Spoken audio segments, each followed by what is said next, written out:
Selamat pagi, Selamat pagi, saya Cecilia Bonauli akan menjelaskan sistem hormon. saya Muhammad Basyar Azuri, saya akan menjelaskan tentang sistem saraf. Saya Hanja Luciana akan menjelaskan tentang sistem induk. Selamat menikmati. Sistem koordinasi adalah pengaturan atau merupakan sistem yang mengatur kerja dari organ-organ tubuh dalam memberi tanggapan, respon, dan tanggapan terhadap rangsangan. Sistem koordinasi manusia terbagi menjadi dua. Yang pertama adalah sistem saraf dan sistem hormon. Fungsi sistem saraf adalah alat koordinasi untuk mengatur dan mengendalikan kerja-kerja tubuh, merupakan pusat kesadaran dan kemauan. Fungsi bagian-bagian sel saraf adalah pertama ada inti sel, dendrit, badan sel, akson, selubung mielin, selubung sawan, sel sawan, nodus Ranvier, dan sinapsis. Inti sel berfungsi untuk mengatur seluruh kegiatan sel, sedangkan dendrit adalah menghubungkan impuls rangsangan dari reseptor ke badan sel. Lalu ada badan sel. Badan sel itu berfungsi untuk menerima impuls rangsang dari dendrit dan melanjutkannya ke akson. Lalu ada akson. Akson menghubungkan impuls rangsang ke sel saraf berikutnya. Selubung mielin berfungsi untuk melindungi akson. Sel sawan membentuk jaringan yang membantu menyediakan makanan dan membantu regenerasi neurit atau akson. Nodus Ranvier. Nodus Ranvier berfungsi untuk mempercepat transmisi impuls rangsang. Dan terakhir ada sinapsis yang berfungsi untuk menghubung antara ujung akson suatu sel saraf dengan sel lainnya. Fungsi sel saraf terbagi menjadi tiga, yaitu ada neuron sensorik, sel saraf motorik, dan sel saraf konektor. Kalau neuron sensorik membawa impuls rangsang dari reseptor menuju pusat saraf. Sel saraf motorik membawa impuls dari pusat saraf menuju efektor. Dan yang terakhir adalah sel saraf konektor, berfungsi untuk menghubungkan antara sel saraf sensorik dan sel saraf motorik. Sel saraf konektor terdapat pada pusat saraf. Macam-macam sistem saraf pada manusia terbagi menjadi dua. Ada sistem saraf pusat dan ada saraf tepi. Kalau saraf pusat terbagi menjadi dua adalah otak dan sumsum tulang belakang. Saraf tepi menjadi tiga bagian. Ada 12 pasang serabut saraf otak, 31 saraf serabut. Lalu dibagi lagi menjadi dua. Ada saraf simpatik dan saraf parasimpatik. Sistem saraf pusat terbagi menjadi dua, ada otak dan sumsum tulang belakang. Sekali ini adalah otak. Otak berfungsi untuk pusat koordinasi dalam tubuh. Setelah itu ada terdapat di dalam orang, dilindungi oleh selaput meninges. Yang pertama ada di luar. Selaput yang di luar adalah durameter. Yang di tengah adalah acanthoid, di dalam adalah piemeter. Otak berfungsi untuk mengirim dan menerima pesan ke dalam seluruh tubuh, tersusun dari berjuta-juta neuron. Otak besar atau cerebrum berfungsi untuk menyimpan pesan memori, mengontrol kepribadian. Beberapa fungsi otak besar bersifat sadar atau sesuai kehendak. Bagian-bagian otak besar ada bagian belakang, samping, dan tengah. Bagian belakang berfungsi untuk pusat penglihatan, samping pusat pendengaran, bagian tengah berfungsi pengatur kepekaan otot dan kulit yang berhubungan dengan panas, dingin, sentuhan, dan tekanan.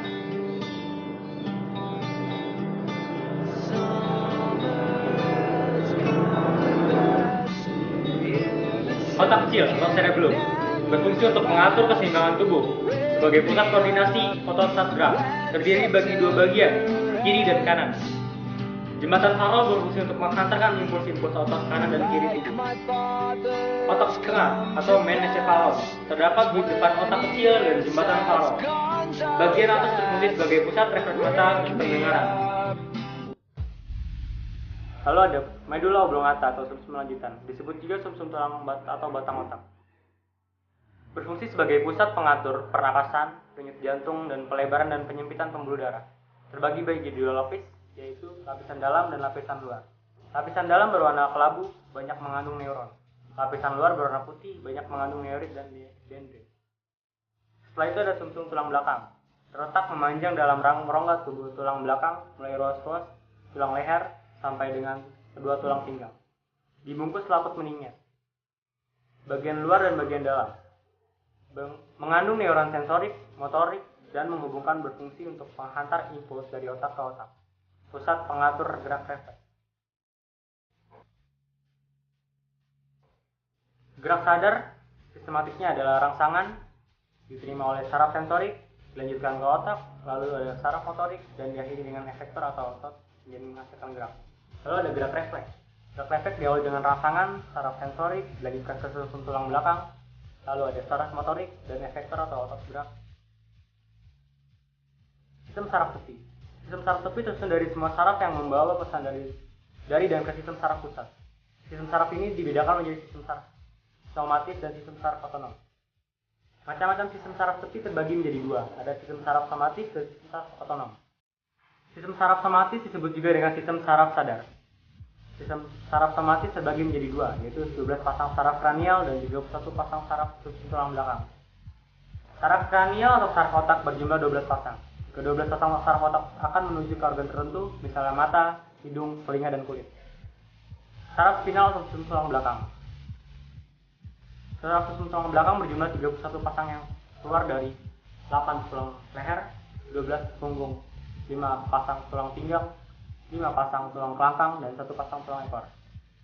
Saraf spinal atau sumsum tulang belakang lanjutan. Semua saraf sumsum tulang belakang bersifat campuran. Artinya, saraf ini disebut meneruskan impuls dari reseptor ke sistem saraf pusat, juga meneruskan impuls dari sistem saraf pusat ke semua otot rangka tubuh. Sistem saraf otonom. Sistem saraf otonom mengatur kerja jaringan dan organ tubuh yang tidak disadari atau yang tidak dipengaruhi oleh kehendak kita. Jaringan dan organ tubuh diatur oleh sistem saraf otonom adalah pembuluh darah dan jantung. Sistem saraf otonom dibagi menjadi dua, yaitu simpatik dan parasimpatik. Sistem simpatik disebut juga sistem saraf thoracolumbar karena saraf pregatilon keluar dari tulang belakang toraks ke-1 sampai dengan ke-12. Saraf ini berupa 25 pasang ganglion atau simpul saraf yang terdapat di susun tulang belakang. Fungsi-fungsinya adalah mempercepat denyut jantung, memperlebar bronkus, memperlebar pupil, menghambat sekresi empedu, menurunkan sekresi ludah, meningkatkan sekresi adrenalin. Saraf parasimpatik disebut juga dengan sistem saraf kraniosakral. Hubungan dengan ganglion yang tersebar di seluruh tubuh. Urat sarafnya menuju ke organ tubuh yang dikuasai oleh susunan saraf simpatik. Berfungsi untuk memperlambat denyut jantung, mempersempit pembuluh darah, memperkecil pupil, memperlancar sekresi empedu, meningkatkan sekresi ludah, dan menurunkan sekresi adrenalin. Merupakan peradangan selaput pembungkus otak, yaitu meningitis. Meningitis disebabkan oleh virus sehingga dapat menular. Lalu ada nyeri saraf, gangguan motorik karena nyeri saraf dari yang ringan sampai kram, seperti gangguan berat dan kelumpuhan. Lalu ada hidrosepalus. Tanda hidrosepalus berupa pembengkakan kepala karena kelebihan cairan yang ada di sekitar otak. Akibatnya dapat mengganggu metabolisme dan gangguan organ tubuh. Terakhir ada penyakit urat saraf kejepit.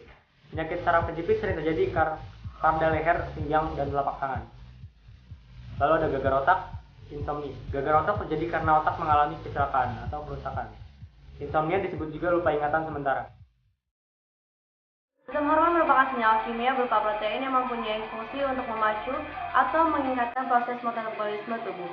Dengan adanya hormon dalam tubuh, maka organ akan berfungsi menjadi lebih baik. Pada makhluk hidup, khususnya manusia, hormon dihasilkan oleh kelenjar yang terbesar dalam tubuh. Cara kerja hormon di dalam tubuh tidak dapat diketahui secara cepat.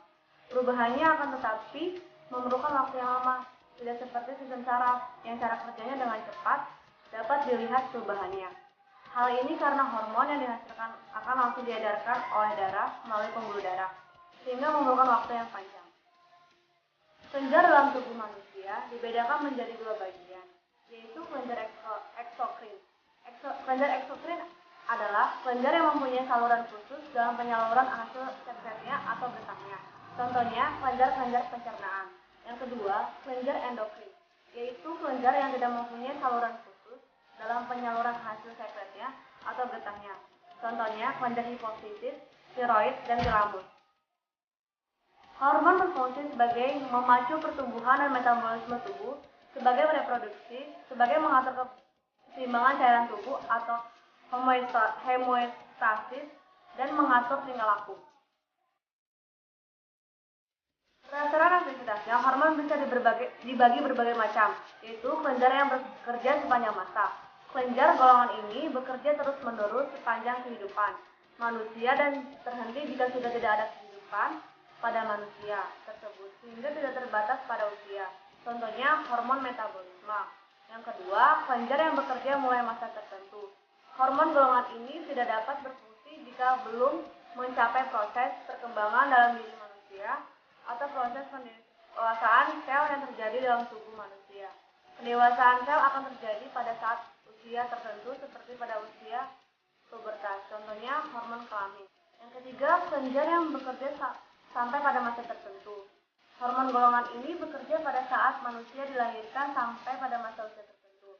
Pada usia tersebut terjadi proses pertumbuhan dari seluruh organ-organ tubuh manusia sampai dengan penyempurnaan organ, sehingga masing-masing organ tersebut dapat berfungsi sebagaimana mestinya, kecuali organ yang membutuhkan persyaratan kedewasaan sel.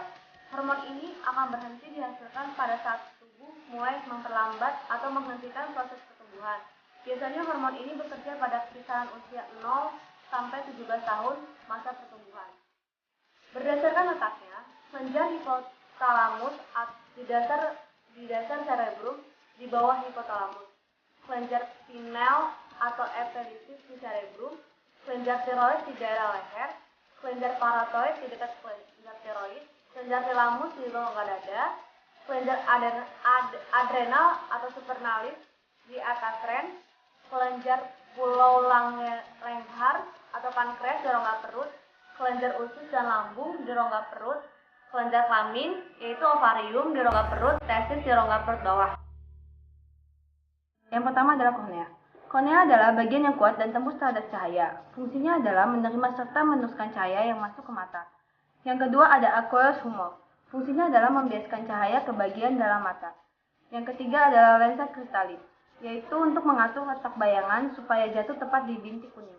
Keempat ada iris. Fungsinya adalah memberikan warna mata dan mengatur pembesaran pupil. Lalu ada pupil. Pupil adalah tempat masuknya cahaya. Dan ada otot mata yang berguna untuk mengatur besar kecilnya lensa. Vitreous humor meneruskan cahaya dari lensa menuju ke retina.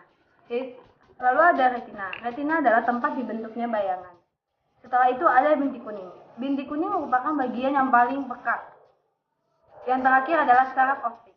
Saraf optik berguna untuk meneruskan rangsangan cahaya yang datang dari retina menuju ke otak.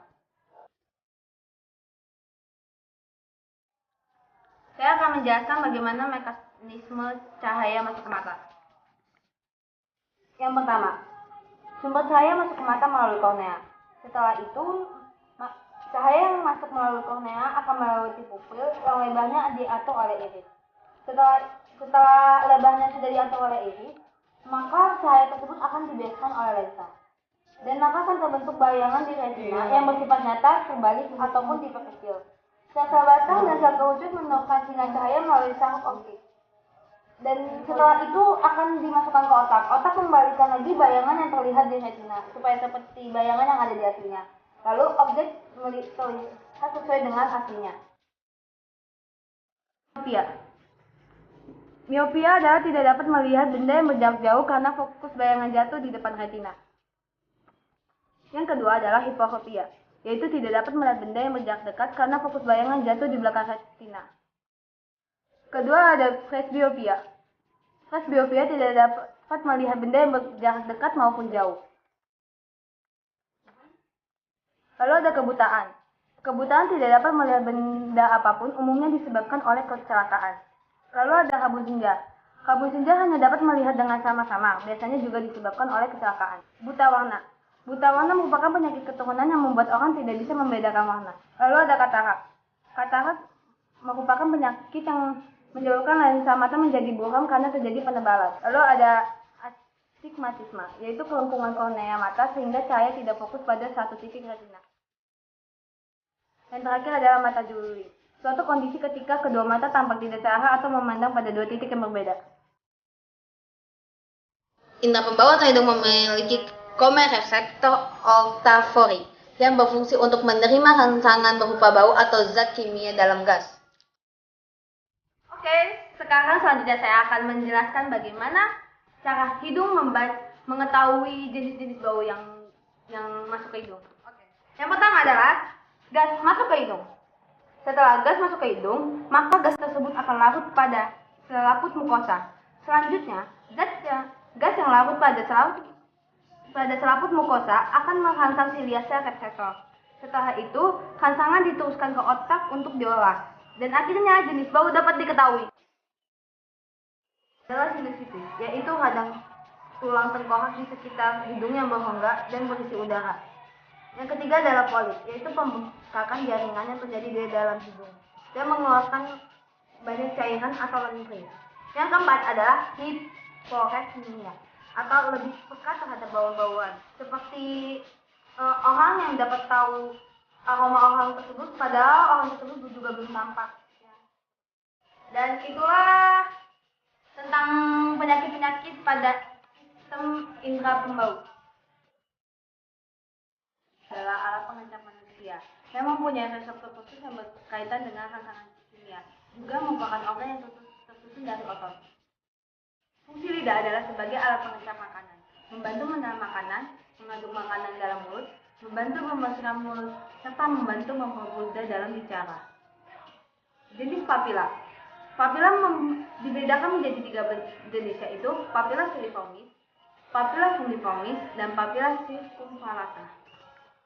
Papila filiformis berbentuk seperti benang halus, banyak terdapat di bagian depan lidah. Papila fungiformis berbentuk seperti tonjolan kepala jamur dan banyak terdapat di bagian depan lidah dan bagian tepi lidah. Papila circumvallata berbentuk bulat, tersusun seperti huruf V terbalik di belakang lidah, yang berjumlah dari 7 sampai 9 buah. Setiap pengecap terdiri dari 2 jenis sel, yaitu sel penyokong yang berfungsi untuk menopang dan sel pengecap secara rembus sebagai reseptor yang memiliki tonjolan seperti rambut keluar dari tunas pengecap.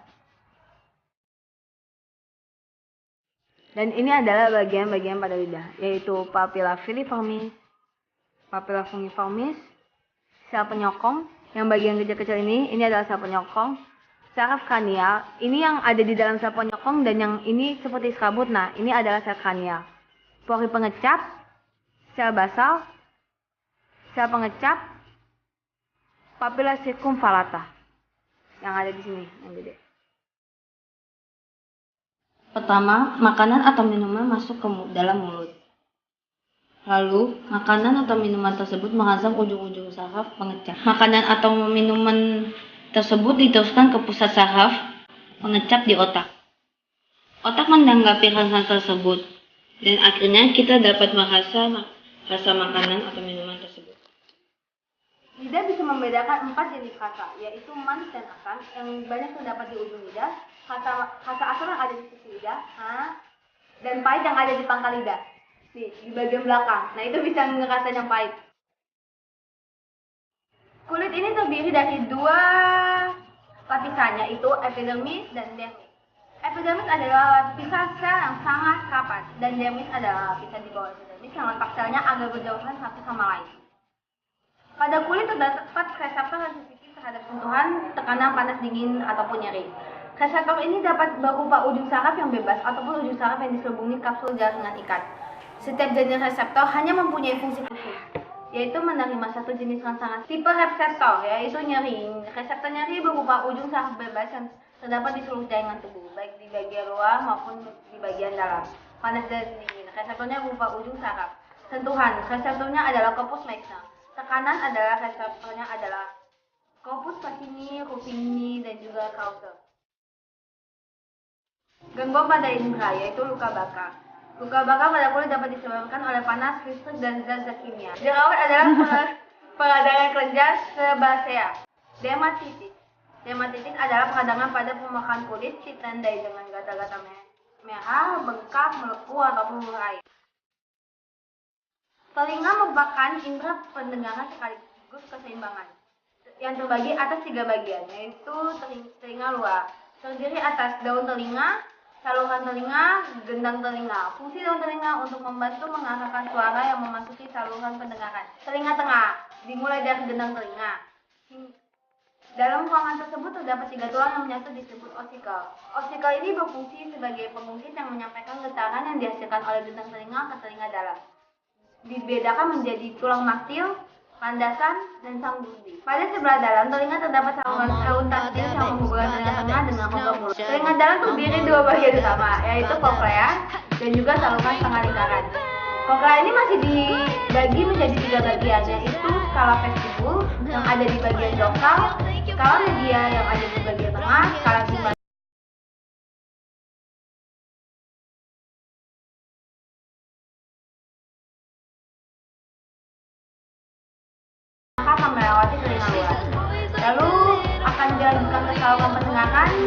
dan selanjutnya memasuki gendang telinga.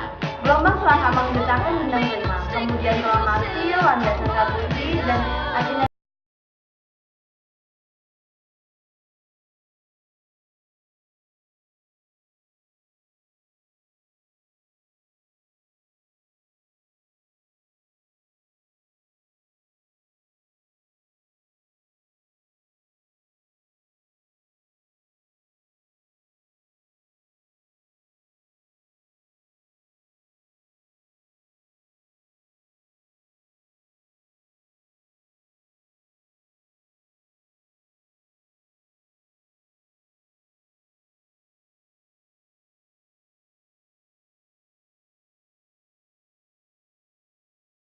diakibatkan karena menumpuknya kotoran telinga di saluran pendengaran.